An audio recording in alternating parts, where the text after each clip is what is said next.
good, okay. Hey, Dan, right here. Chrissy, you made it over, bud. You put me after the big fella, eh? Everyone's like, oh. Dan, how much better does it feel right now, a couple days out from weigh-ins, than it did the last time in London? World's changed. So it's not like anything. It's not the weight or anything like that. It's just everything's changed. Going over there, I travelled to London by myself, and now with 40, 50 guys standing outside. So it's a whole different playing field. Does it feel like, what's the difference in the mentality there when you have so many people you're close to? I'm sure the comfort level is just worlds apart, right? Yeah, it's not like they just showed up at the end. These are guys that we've been grinding in the gym with day in, day out for the last, I haven't had a day off for 2.5 months. So it's like, these are guys I've been with the whole time. So we've just taken whatever was there, and it's not like I feel like I've gone away. All of these guys that have been there the whole time have come over with me. And you can so it's just business as usual. The energy that we've been feeling for the last few months, we've carried over to New York. And the last couple of years, as you kind of alluded to, being a bit of a crapshoot, with just everything that's going on. So do you come in here just like dismissing everything that's happened, in the recent fights, and just say, this is going to be my proper version of myself going into this fight? Definitely don't dismiss any of that. I definitely feel like I learnt from all of those things. Said it before. These are not mistakes that, these are holes in my game that have been there the whole time, but they've been covered up by incredible coaching and incredible preparation, being surrounded by the best team in the world. So when you take that away, these are like flaws in my game that were shown.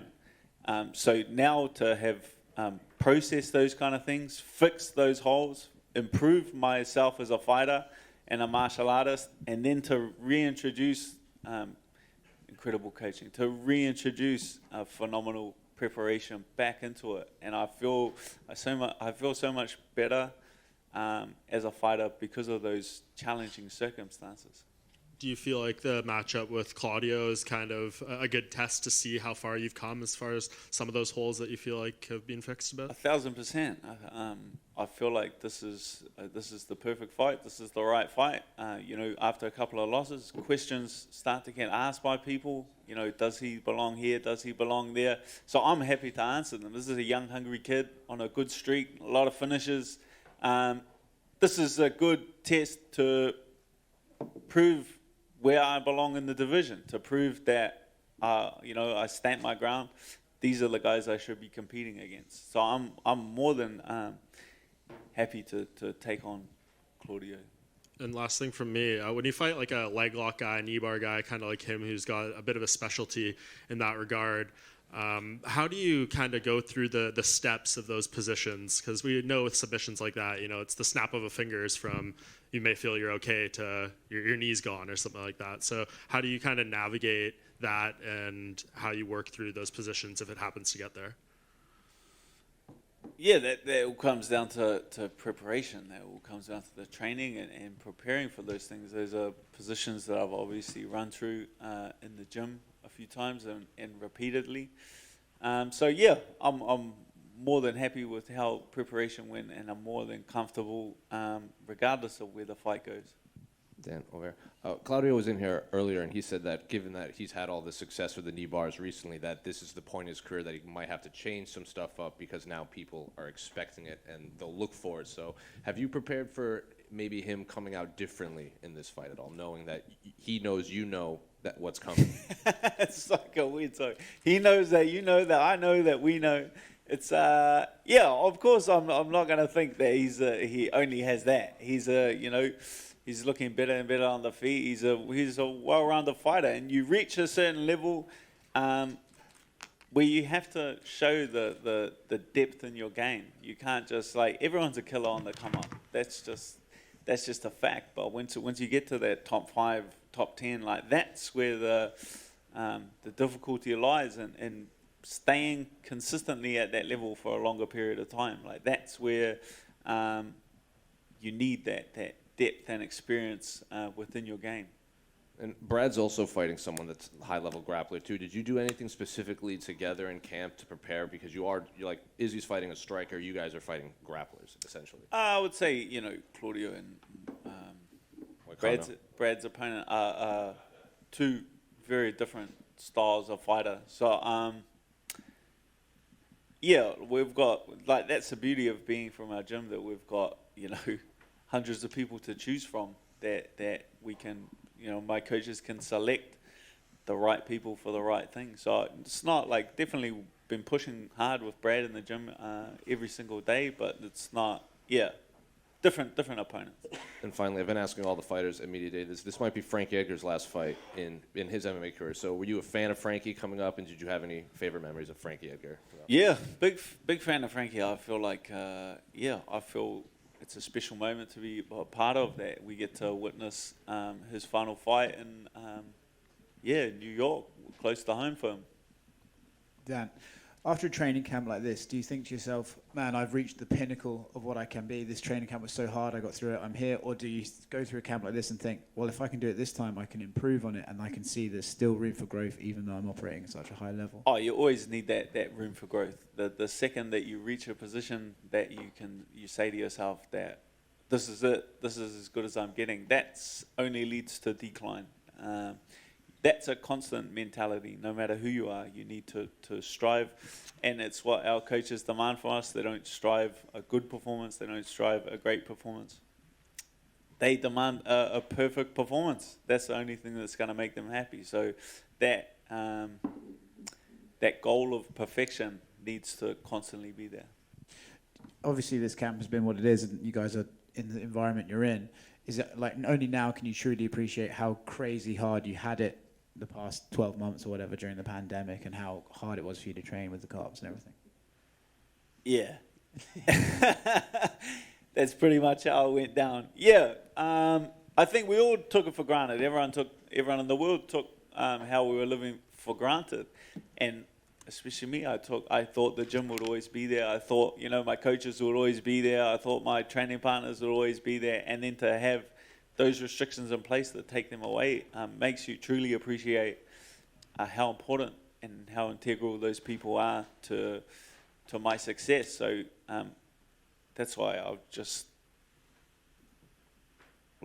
invested so much, you know, and I know how important all of these people that are around me. Like everyone here, there's a lot of people, but no one's here for no reason. These are all guys that have sacrificed time away from their families and put their bodies on the line to help me prepare for my goals. So that's why I'm so focused on doing a good job. Dan over here.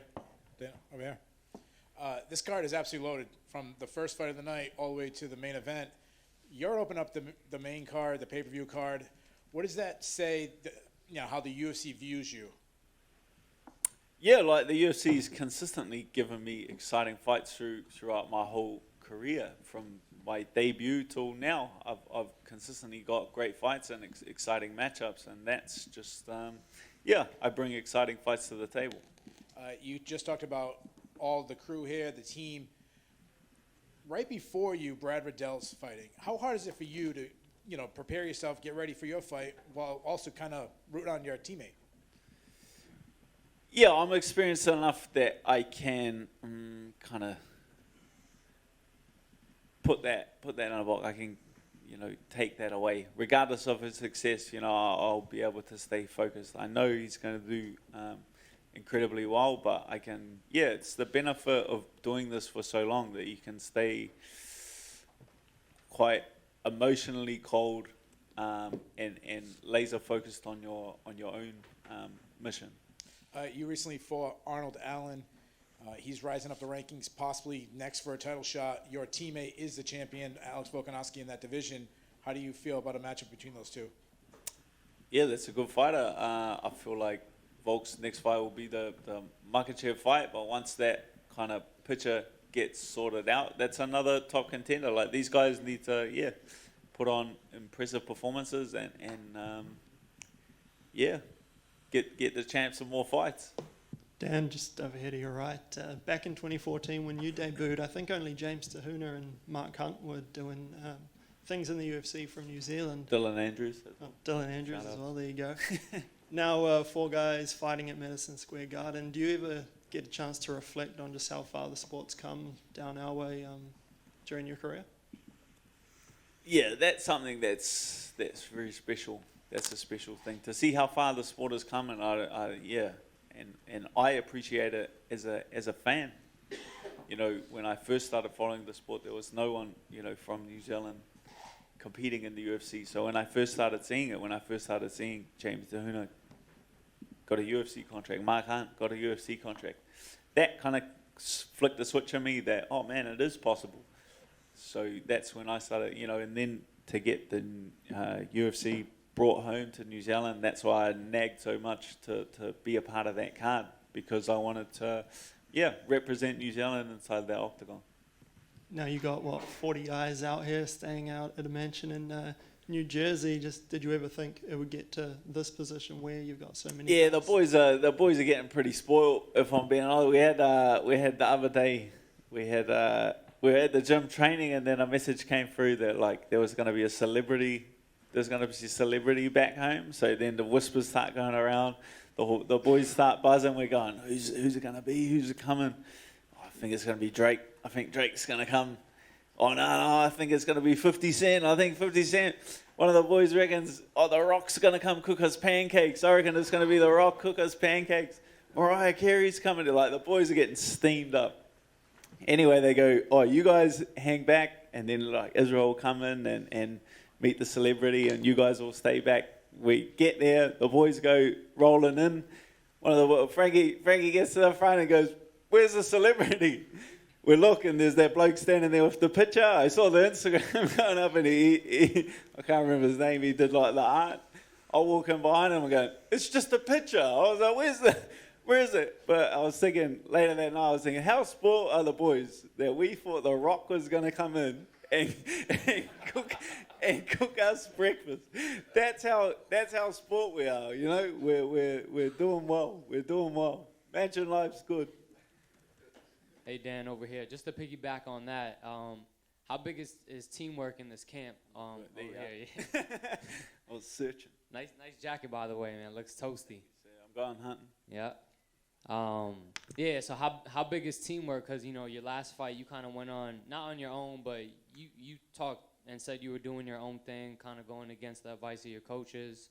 So how's it feel now? Do you feel like everyone's in sync, and do you feel like you're in sync with everyone else? Oh, I definitely feel like everyone's in sync. This camp, I'm sure Israel's spoken about it. We reached a new level, and that can only come by being in it together and all pushing each other in that same direction. That's pretty much all I had, man. Jackson. Yeah. Dan, back center here. Right here. Gotcha. How relieving does it feel to not have to cut that extra 10 pounds to go down to featherweight anymore? I must be a bit mad because I can convince my body, my mind is so much stronger than like my body. I can convince it that something's easy if I if I do the right thing. So if you put me on a lie detector, like at the time, how do you feel?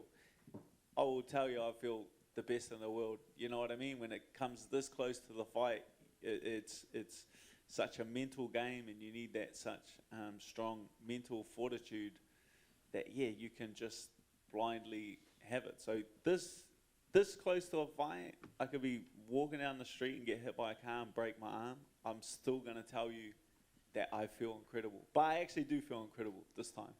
But just mind over matter. Everything you can convince yourself, anything's easy. Thanks, Dan. Right here, Dan. How you doing? Stan the Man from Medicine the Man. Did you do anything different to prepare for this fight? You know, the last 2 fights didn't go your way, and now you have a specialist. Did you adjust your training at all? Scooby was helping me out. He's a leg locker at the gym, and he's been in camp with me, helping me out. So it's something that's definitely been ticked off and accounted for. Okay. And now I heard you mention before that Volkanovski's probably going to be fighting Islam next. Most likely you've shared the ring with Islam. You got ready for a fight versus Islam, and you've also spent a lot of time training with Volkanovski. what could you give us maybe that you've seen from Volkanovski that might give him, you know, the ability to overcome Islam? Yeah, that's a hard man to hold on the deck. Like, he's a very, very stocky young man, and yeah, I don't see him getting held down. That's just one thing. I've never seen it, and I don't anticipate it happening. So I essentially think it's going to be a striking fight. So everyone can decide how they think that one's going to play out. And then even this card is kind of loaded with a lot of people that have kind of cross-trained with the Hickman brothers a little bit. So I asked Whaley it. I like to stir the pot a little bit between the brothers. Which one's your favorite, Franco or George? My favorite Hickman brother, I'm leaving, brother. I'm leaving. Gun to your head, you gotta choose. I'll take the bullet. Thank you.